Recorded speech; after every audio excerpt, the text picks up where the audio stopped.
어느 시골 교회에 수줍음이 많기로 소문난 한 집사님이 계셨습니다. 어느 날 구역 식구들과 함께 봉사하고 또 열심으로 충성을 하며 믿음 좋기로 소문나서 모든 사람들이 볼 때에도 신앙생활하면 저분처럼 해야 되지 이렇게 앙망하는 또 그 본받고자 하는 그런 집사님이 계셨습니다. 근데 그 집사님이 이제 어떤 날 대표 기도를 하게 되었는데 정말 은혜스럽게 기도를 잘 합니다. 이런저런 여러 가지를 놓고 기도를 하고 열심으로 기도를 하는데 마지막에 예수님의 이름으로 기도합니다라는 말을 해야 되는데 예수님의 이름이 생각이 안 나는 겁니다. 행위가 아무 말도 못하고 멈추니까 성도들이 주여 주여 주여, 왜 그런지 가만히 있으니까 이제 성도들 같이 그러지 않겠어요? 주여 주여. 그러다가 이 집사님이 도저히 예수님의 이름이 생각이 안 나가지고 이렇게 기도했다고 합니다. 무리를 고르신 그분의 이름으로 기도합니다. 그렇게 기도를 했다고 그래요. 참 우리가 종종 보면 우리가 주의 이름을 부를 이유가 있습니다. 로마서에도 사도 바울이 말하는 것처럼 주의 이름을 부르는 자가 구원을 얻으리라 하셨습니다. 예수의 이름에는 능력이 있습니다. 권세가 있습니다. 그렇기 때문에 우리 예수의 이름으로 모든 일을 행하고 예수의 이름으로 기도하고 예수의 이름으로 항상 모든 일을 행하며 나아가는 것입니다. 오늘 본문은 고린도 교회의 여러 가지 편지 중에서 한 일부분인데 사도 바울이 이 고린도 교회에 대해서 몇 가지 얘기를 하면서 간증을 하고 있습니다. 고린도 교회는 참 은혜스러운 교회고 성령 충만한 교회였으며 은사가 강력하게 나타나는 그러한 교회였습니다. 은사를 여러 성도들이 체험하다 보니까 이 은사에 대한 여러 가지 또한 오해도 있었던 것이 사실입니다. 그래서 여러 가지 은사가 나타나니까 내 은사보다 내 은사가 더 크다, 아니다 너보다 내가 더 큰 은사가 크다. 은사라는 것은 하나님이 주시는 선물이기 때문에 각자에 맞춰서 하나님의 필요에 따라서 우리를 유익하게 하기 위해서 주신 성령의 은사인데 그걸 가지고 높낮이를 따지고 내가 더 큰 은사니 또 내가 더 큰 은사니 이러면서 아웅다웅하고 다투고 그렇습니다. 근데 사도 바울이 말하는 것은 요지는 뭐냐? 모든 것이 하나님의 은혜지 않느냐? 우리가 은혜로 살아가는 것이고 또 은사를 통하여서 우리가 주일하는 이 자체도 은혜 아니냐, 그렇게 말하면서 정말 우리가 어떤 은사를 또한 은혜를 가지고 살아갈 것이냐 하는 것을 말씀하고 있습니다. 오늘 본문을 중심으로 해서 정말 하나님의 은혜의 네 가지를 말씀을 드리려고 합니다. 하나님의 은혜를 받으면 제일 먼저 우리 마음속에 나타나는 것이 겸손입니다. 우리가 하나님 앞에 은혜를 받으면 점점 자기 자신을 낮추게 됩니다. 작은 자로 돌아서게 되어 있습니다. 오늘 사도 바울도 내가 다른 사람보다 더 작은 자라는 말을 합니다. 과거에 나는 죄인이었고 괴수였고 포학자였고 정말 악한 자였다는 것입니다. 근데 예수님을 만나고 보니 정말 예수님이 소중하고 예수님의 은혜를 받고 보니 자기의 삶이 새로워졌고 이제 예수 믿는 사람들을 감옥에 가두고 능욕하고 매질을 하고 죽이는 데 앞장섰던 사도 바울이 자기는 스스로가 사도라 일컬음 받기도 감당치 못하겠다는 것입니다. 대사도입니다. 능력을 행하는 그런 사도였습니다. 귀신이 벌벌 떨고 나갔습니다. 병자들이 일어나는 역사가 일어났습니다. 그러면서 수도 없이 많은 교회를 세우면서 큰 일을 감당했던 그런 사도였습니다. 그러나 사도 바울은 그런 곳에서 자신을 돌아보면서 하는 말은 나 된 것은 하나님의 은혜로 된 것이다. 자기를 그렇게 낮추며 겸손하게 자기가 그런 능력이 있고 그런 힘이 있고 그런 모든 일을 행하였지만은 그는 늘 말하기를 나는 작은 자라는 것입니다. 나의 나된 것은 모든 것이 하나님의 은혜라는 것입니다. 그러면서 늘 겸손한 가운데서 그 겸손한 마음으로 주를 섬기고 모든 사람들에게 하나님 말씀을 증거했던 것을 볼 수가 있습니다. 정말 우리가 보면은 우리 역시도 예수 믿기 전에는 참 허물이 많은 사람들입니다. 마귀가 이끄는 대로 마귀에 이끌림 받으어서 우리는 악한 일도 어떤 일도 자행했던 그런 삶을 우리가 살아왔습니다. 죄가 뭔지도 몰랐고 죄 아래 있음에도 불구하고 그런 우리의 죄의 길을 걸어갔던 것이 우리들의 모습이었습니다. 그런데 이런 모든 죄를 우리 주님께서 끊어주시고 우리로 하여금 모든 죄를 용서하여 주시고 우리를 양자 삼아 주시어서 하나님을 아버지라 부를 수 있는 길을 열어주신 것입니다. 이 은혜가 얼마나 얼마나 크냐는 것입니다. 그러기에 항상 은혜 속에 살아가는 사람들은 겸손합니다. 항상 겸손하게 되어 있습니다. 그리고 장시를 돌아보면서 하나님 앞에서 내가 어떤 모습으로 살아갈 것인가에 대한 자기 반성과 자기 성찰이 늘 있는 것입니다. 천국이라는 것은 교만한 자가 갈 수가 없는 나라가 천국입니다. 천국은 항상 죄를 뉘우치고 회개하고 용서함 받고 그리고 겸손한 자들이 들어가는 나라가 천국인 것입니다. 천국은 아무나 그냥 들이민다고 해서 가는 나라가 결코 아닌 것입니다.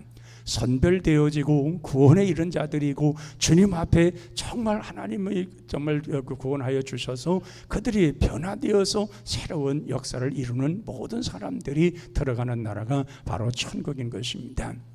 그리고 우리는 기억해야 합니다. 나도 죄악 가운데 있었고 죄인이었지만은 이제 우리 주님께서 우리를 용서하셨고 죄 용서하셨기 때문에 그 안에서 우리가 자유함을 얻었고 우리 용서받은 죄인으로서 의롭다 하심을 입어서 우리가 살아가고 인 자체가 우리가 감사한 일이고 은혜의 생활이라는 것을 우리는 알아야 될 것입니다. 예수님이 십자가에서 보혈의 피 흘리심이 없었더라면 우리는 결코 죄 용서함 받지 못했을 겁니다. 그런데 우리 주님의 그 보혈의 피 십자가에 흘리신 대속의 피로 말미암아 우리의 모든 전신을 다 씻어내 주셨고 용서해 주셨고 그 모든 죄가 씻어내고 다 녹아버림으로 인해서 우리는 하나님 앞에 이렇게 겸손하게 정말 하나님의 자녀로서 하나님의 은혜 속에 살고 있는 것이 얼마나 귀한 일이냐 하는 것입니다. 그러므로 은혜 받은 자의 삶은 언제라도 늘 겸손한 가운데 자신을 돌아볼 줄 아는 이러한 마음을 갖고 살아가야 할 줄로 믿습니다. 그 다음에 두 번째는 뭐냐? 감사할 줄을 압니다. 우리가 은혜 받은 사람들 보면 늘 감사하며 삽니다. 그 입의 말이 아니라 정말 마음에서부터 우러나오는 감사한 마음이 있습니다. 하나님 정말 감사합니다. 우리가 이렇게 정말 구원받은 사실, 또 우리가 주님 은혜 가운데 살고 있는 사실, 그리고 우리가 하나님의 은혜 가운데서 이렇게 내가 편안하게 살아가고 있는 이런 모든 사실을 보면서 너무너무 감사합니다. 그런 마음 깊은 곳에서부터 이런 감사한 마음이 있는 것을 보게 됩니다. 그래서 사도 바울은 항상 어려울 때에 또는 어떤 자만감에 빠질 때에 다른 사람들로 인해서 자기가 어떤 비교당할 때 늘 생각하고 있었습니다. 나의 나 된 것은 하나님의 은혜로 된 것이다. 항상 이것을 강조했고 그렇게 자신을 다스렸으며 그렇게 살아가려고 애썼던 것을 볼 수가 있습니다. 그러기에 우리는 항상 지혜로운 마음을 가지고 항상 감사하는 마음을 가지고 살아가는 그러한 성도들이 되어야 할 줄로 믿습니다. 한 죄수가 감옥에 갇혔습니다. 그는 죄를 지은 사람이 아닙니다. 억울하게 감옥에 갇혔습니다. 얼마나 억울하겠습니까? 옥살이를 하는 그 자체가 얼마나 억울하겠냐는 것입니다. 그런데 어느 날 이 남편은 항상 편지를 하면은 이 검열을 받게 되어 있어서 아내야 편지를 하고 그러는데 이 아내가 어느 날 와가지고 이런 말을 합니다. 정말 이제 땅을 파고 거기다가 파종을 해야 되는데 씨앗을 심어야 되는데 땅을 팔 힘이 없다는 겁니다. 당신이 있을 때에는 당신이 다 땅을 파주어서 그래서 거기에다가 씨를 뿌리고 그래서 식물을 자라게 해서 우리가 잘 먹고 있었는데 당신이 감옥에 갇히니 이거 어쩔 수가 없다는 것입니다. 근데 바로 이 죄수는 모든 편지에 검열을 당하는 것을 알고 있었습니다. 그래서 거기에다가 편지를 쓰면서 편지 내에다 이런 말을 썼습니다. 여보, 정말 내가 지니고 있었던 그 총기가 거기에 잘 땅에다 묻어두었으니까 그걸 잘 보관하라고 그렇게 편지를 썼습니다. 거기 교도관들이 보고 거기에 경찰들에게 신고를 했습니다. 이 사람이 총이 그 밭에 그 땅에 거기에 묻혀 있다는 것입니다. 그걸 찾으려고 모든 사람들 동원해서 땅을 다 뒤집어 엎었습니다. 그러나 총은 나오지 않았습니다. 아내가 와서 이렇게 말을 합니다. 당신이 말한 그 총을 찾으려고 사람들이 와서 다 땅을 뒤집어 놓았는데 못 찾고 갔습니다. 그랬더니 남편한 말이 이제 거기다가 씨앗을 뿌리면 됩니다. 그렇게 말을 하더라는 것입니다. 참 지혜로운 죄수입니다. 자기가 할 수 없으니까 다른 사람 이 경찰관들의 손을 빌려서 땅을 파게 해서 거기다 땅에다 곡식을 심게 됐다는 것입니다. 여러분 우리가 보면은 참 무지하면 안 되는 것입니다. 지혜로워야 하는 것입니다. 지혜롭되 은혜로 지혜로워야 되는 것입니다. 하나님께로 받은 은혜대로 지혜롭게 살아간다고 하면은 우리의 삶도 은혜롭고 풍요롭고 번성하게 되어지는 이러한 역사가 일어나게 될 줄로 믿습니다. 그러기에 우리 사람은 항상 기억할 것은 뭐냐? 과거를 볼 줄 알아야 됩니다. 이 과거의 나이가 어떤 자였냐는 것입니다. 과거를 잃어버리고 현재만 바라보는 사람들이 있습니다. 그러다 보니까 자만합니다. 원망하고 불평합니다. 과거를 돌아보고 지금 보면 너무 감사할 일이 많습니다. 그래서 늘 감사하고, 이래서 감사하고 저도 감사하고, 이런 상황에서 감사하고, 하나님의 영광을 돌리게 하게 하시니 감사하고, 하나님께서 전적으로 나의 모든 삶을 지켜주시니 감사하고, 이 모든 것이 은혜라는 것을 생각하면서 감사하며 살아가는 것입니다. 우리가 보면 초대교회, 우리 한국 교회사에 보면은 김익도 목사님이 계십니다. 본래 김익도 목사님은 깡패의 두목입니다. 그래서 이 김익도라고 하는 사람은 너무 포악한 사람이기 때문에 사람들이 어떤 시장을 간다든가 시내를 갈 때에 항상 먼저 기도하는 내용이 있습니다. 오늘 김익도가 만나지 않게 하소서. 김익도만 만나면 항상 손해를 보고 매를 맞고 빼앗기고, 항상 그러니까 그 포악한 김익도를 만나지 하지 않게 하옵소서 하고 그렇게 기도하고 출발해 집을 떠난답니다. 자, 그런데 이 김익도가 어느 날 서양 선교사가 와서 예수 믿으세요, 예수 믿으세요 하니까 무슨 예수 믿냐고 해서 서양 그 선교사의 귀에 코를 주워 박았습니다. 그러니까 이 서양 선교사가 코가 아프니까 대굴대굴 구릅니다. 아파 죽겠다고 말해요. 그런데 그날 밤부터 김익도가 잠을 못 자는 거예요. 그 선교사가 아프다고 굴러가는 그 모습이 계속 떠올라가지고 도대체 잠을 잘 수가 없는 거예요. 그리고 또 예수가 누구냐? 그래서 그 선교를 찾아갔다는 거예요. 가서 당신이 예수를 믿으라고 했는데 당신이 나에게서 맞고 굴르면서 아프다고 소리 지르는 그 모습이 떠나지 않고 잠을 잘 수도 없고 내가 이래서 왔다고 하니 예수에 대해서 그 얘기를 해달라고 해서 예수를 얘기해 주었고, 그때 예수를 믿고 세례를 받고 목사가 되었습니다. 얼마나 하나님께서 그를 변화시키는지 모릅니다. 그래서 모든 사람들이 볼 때 김익도 만나지 말게 해달라고, 김익도를 내가 쳐다보지도 못하고 만나지도 않게 해달라고 그렇게 기도하며 다녔는데, 그 한 어떤 아주머니가 정말 저 김익도가 변했을까 의구심이 있어서 김익도 목사가 지나갈 때에 거기다가 물바가지를 가져 던졌다는 겁니다. 그리고서 했는데 정말 아무리도 않고 지나갔는데, 그래서 쫓아가서 그랬대요. 정말 당신 김익도가 맞냐고. 그랬더니 나는 김익도는 죽었습니다. 나는 지금 다른 김익도가 살고 있습니다. 그러면서 옛날에 과거의 김익도였으면 당신은 지금 죽었을 겁니다. 가만뒀겠냐는 거예요. 변화되는 겁니다. 감사한 마음으로 변화되는 겁니다. 그래서 그런 깡패의 보스가 그렇게 변화되어서 정말 주님 앞에 쓰임받아지고 그 능력을 행하며 하늘 앞에 쓰임받는 것이 얼마나 감사하며 살았냐는 것입니다. 바로 사도 바울도 그런 회상을 하는 것입니다. 자기가 과거에 그 악한 자, 포행자, 너무 악한 자였다는 것입니다. 그런데 하나님께서 예수님을 통해서 자기가 만나게 되었고, 예수님을 통해서 변화되었고, 예수님으로 말미암아 은혜 받고서는 세계에 나가서 정말 다른 모든 민족들에게, 정말 종족이 다른 모든 사람들에게 복음을 증거하는 길을 찾아서 그 모든 어려움 속에서 그 일을 하는 것을 전도하면서, 그러면서 감사했던 것을 보게 됩니다. 그런 그 전도하면서 그의 고백 속에서 굶주림 당하기도 했고, 매를 맞아 보기도 했고, 추위와 떠오르고 더위에 싸워야 했고, 맹수의 습격을 당하기도 하고, 도적대에 그 만나는 그런 고통이 여러 가지 있었다고 말을 합니다. 그럼에도 그가 그 일을 할 수 있다는 것이 뭐냐? 정말 그러면서도 주의 일을 하면서 복음 전하면서 늘 감사한 마음으로 살 수 있던 이유가 뭐냐? 나 된 것은 하나님의 은혜라는 것입니다. 자기는 은혜 받는 자로서 은혜 받은 모습으로 그렇게 살아갔다는 것입니다. 그래서 주님의 은혜만 생각하면, 주님의 십자가에 그 달리신 그 고난을 생각하기만 하면 막 힘이 생겨나는 것입니다. 그리고 복음 증거하기 위해서 애쓰고 힘써가면서 여기저기 다니면서 그 많은 숱한 어려움 속에서도 감사한 마음으로 복음을 증거했던 것을 보게 됩니다.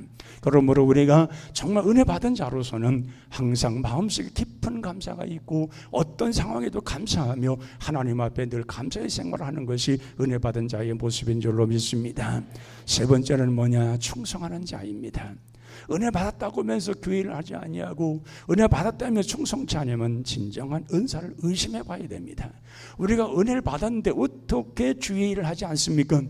은혜 받은 사람이 은혜 받은 자로서의 모습이 어떻게 우리가 주의 일을 하지 않을 수가 없다는 것입니다. 그래서 오늘 본문 10절 이하에도 보면은 정말 하나님의 은혜가 헛되지 않기 위해서 사도 바울은 많은 다른 사도보다 수고를 많이 했다고 말합니다. 그런데 그렇게 수고한 모든 것이 다 하나님의 은혜로 된 것이라고 말합니다. 그러니까 자기가 모든 걸 행했지만은 이것이 모든 것이 하나님의 은혜고, 다른 사람보다 많은 수고를 했지만은 이 모든 것이 하나님의 은혜로 되어진 것이기 때문에 자기는 그것으로 말미암아 감사하고 있다는 것입니다. 시편 116편 12절에도 말합니다. 여호와께서 내게 주신 은혜를 무엇으로 보답할까? 시인도 그런 고백을 합니다. 너무 하나님의 은혜가 크니까 이 하나님께서 주신 이 은혜를 무엇으로 보답할까? 이런 모든 은혜를 보답하는 것은 우리가 하나님 앞에 충성하면서 헌신하면서 주일하면서 감는 것이 은혜 받는 자의 모습인 것입니다. 내가 은혜 받았기 때문에 언제든지 주일을 하는 것입니다. 부르심 앞에 언제나 예라고 말할 수 있어야 되는 것입니다. 그리고 부름 받은 대로 우리가 항상 주님의 일을 열심히 행하여 나로 하여금 하나님의 영광을 드러나는 데에 쓰임바 되어지는, 주의 영광이 드러나는 것, 내 죄가 그 자리에서 하나님 앞에 영광을 돌리는 그러한 일을 해야 되는 것입니다. 그래서 사도 바울은 여러 가지 그런 어려움과 고난 속에서도 자기는 하나님 앞에 쓰임받고 있는 것, 하나님이 기뻐하시는 일을 행하는 것, 이 모든 자체가 다 하나님의 은혜로 된 것이고 나의 나 된 것은 하나님의 은혜로 되었기 때문에 그거 갖기도 벅차다는 겁니다. 자기가 예수님을 인해서 이렇게 구원받고 보니, 예수님을 인해서 영생을 얻어 하나님의 백성이 되고 보니, 그리고 사도로 인정을 받아서 사도의 삶을 살고 보니 이건 정말 너무 감사한 것밖에 없다는 것입니다. 그래서 더 충성해야 되고, 정말 이방인들에게 나가서 숱한 어려움을 당하고 욕을 먹고 별소리를 다 들어도 그래도 하나님의 은혜로 내가 이 일을 행한다 하며 충성스러운 모습으로 늘 살아온 것이 사도 바울의 모습이었습니다. 그러게 우리도 하나님의 은혜 받은 고백을 하면서 은혜 받은 자의 삶을 살아가는 그런 우리 모두가 되어야 할 줄로 믿습니다. 다음 네 번째는 뭐냐? 선교하는 일입니다. 사도 바울이 은혜 받자마자 뛰어나가는 겁니다. 은혜 받고 성령 충만하고 아라비아에서 3년 동안 주님과 깊은 만남을 가지고 은혜 속에 살았던 사도 바울은 뛰쳐나가는 겁니다. 이방인 사도로 자청해서 나가서 복음을 증거한 겁니다. 자기 민족이 아닙니다. 다 이방인들에게 가서 복음을 증거하고 하나님의 살아계심을 말하고 예수님이 우리의 구주심을 말하고 십자가에 죽으신 예수를 전하면서 그는 세방 만방에 다니면서 끊임없이 이런 복음적 삶을 살아갔던 것을 보게 됩니다. 이번에 인도네시아 발리에 가서 헌당식을 하면서 여러 가지 느낀 것도 많고, 이 발리라는 나라는 그 도시는 여러분들이 볼 때에 관광도시 이렇게 생각하면 멀리서 볼 때 일반인들은 그렇게 볼 수 있으나 그 내면속에 들어가면 상당한 영적 싸움이 있는 곳입니다. 신두교하고 이슬람이 장악하고 있고 기독교는 아주 소수의 사람들이 있습니다. 그래서 신두교는 그 인도의 신두교는 더 다릅니다. 완전히 여기에 붙어 발리에는 신두교가 토착화되어 있는 미신적 종교를 가지고 있습니다. 그건 인도의 신두교는 전혀 다른 거예요. 그런데 이 사람들은 집집마다 별 우상을 만들어 놓고서 매일 그걸 섬기는 거예요. 집집마다 우상 없는 집이 없어요. 난 도시를 다녀봐도 그렇게 우상이 많은 도시는 처음 봤어요. 어딜 가든지 다 있어요. 그리고 뭐 손바닥만한 뭐 이런 이런 접시 같은 곳에, 그리고 악신이 있고 선한 신이 있는데 악신에게 매일 뭘 바쳐야 된다 해가지고 밥알이나 뭐가 과일이나 해가 쪼개가지고 거기다 늘 이렇게 올려놓아요. 그 얼마나 귀신을 섬기지 몰라요. 그 영적 싸움이 굉장히 강한 나라예요. 그리고 거기에서 만약에 개종을 하면은 아예 집안 식구들이 일을 파버리는 거예요. 그래서 재산이고 집이고 땅이고 모든 거 다 몰수해버리고 그냥 내쫓아버리는 거예요. 얼마나 강한지 모릅니다. 거기서 예수 믿는다는 것은 아예 집에서 쫓겨날 생각을 하는 거예요. 그 가문에서 완전히 쫓겨날 생각을 예수 믿는 거예요. 그 정도로 영적 전쟁에서 치열한 것이 바로 발리라는 것이었습니다. 거기 가서 우리 선교사님이 많은 숱한 어려움도 있었고, 그러면서 거기에 신학교에 이상이 땅을 내놓아서 거기다 우리가 지은 것인데, 거기 선교사님이 제가 거기 갔는데 첫날이 지났는데 하나님께서 제게 너무 강력한 감동을 주셨어요. 뭔가 어려움이 있는데, 이분이 지금 굉장히 어려움이 있는데, 그래서 제가 우리 성도들 몇 분들에게 정말 후원을 좀 해주고 가야 되겠다. 너무 분명 어려운데, 우리가 생각해도 더 훨씬 어려운 이분이 지금 어려움이 있는 것 같은데, 좀 선교 헌금을 좀 후원해 줬으면 좋겠다고 제가 문자를 해서, 그래서 600만 원이 모아져가지고 600만 원을 드리고 왔어요. 근데 아니나 다를까, 우리 집사람하고 우리 거기 사모님하고 이렇게 거닐다가 얘기를 하더라는 거예요. 자기가 이 폐암 수술을 했는데, 이 폐암 수술이 다른 데로 전이되었는가 아니었는가를 확인을 한국을 나가야 되는데 통장에 잔고가 아무것도 없는 거예요. 이 어찌할 바를 모르고 그런 상황에서 우리가 600만 원이 그렇게 헌금으로 들어오니까 울면서 얘기하더라는 거예요. 울면서. 그러니까 그 해외에서는 돈이 없으면은 누구한테 꼴라댈 수도 없고, 어디가 대출을 받을 수도 없고, 카드로 뭐 할 수, 그게 아니에요. 선교사들은 없으면 그렇게 사는 거예요. 근데 정말 제가 갔을 때 하나님께서 강력하게 제 마음을 움직였고, 그리고 그렇게 해서 후원해주고 왔습니다. 그런 모습을 보면서 정말 이 선교라는 것이 우리가 은혜 받은 자들이 집중해야 할 일들이 바로 여기에 있다. 우리가 해외 성전을 짓고 하는 가보면은 다 은혜가 되고, 정말 그들이 그런 어려움 속에서 주를 섬기는 걸 보면 오히려 우리가 은혜를 받고 와요. 거기 가보았더니 우리 경일교회에 그 돌아가신 김 목사님 둘째 아들이 60이 좀 둘째 딸이 60이 넘었을 텐데, 거기 와서 처녀로 결혼도 안 하고 선교사를 거기 와 있더라고요. 이번에 가서 만났어요. 그러니까 거기 참 희한한 일들이에요. 가보면은 그런 일들이 일어나요. 그러니까 우리가 생각해보면 선교는 그냥 선교라는 거 아닙니다. 영적 싸움이 끊임없는 거예요. 그 영적 싸움에서 얼마나 처절하게 싸워야 되는지 알 수가 없는 거예요. 그래서 우리는 끊임없이 이런 하나님 앞에 정말 성령 충만하고, 우리가 선교하면서 세계 비전을 이루어가고 하나님이 정말 하시는 위대한 사역을 보기 위해서 힘쓰고 애써가는 거예요.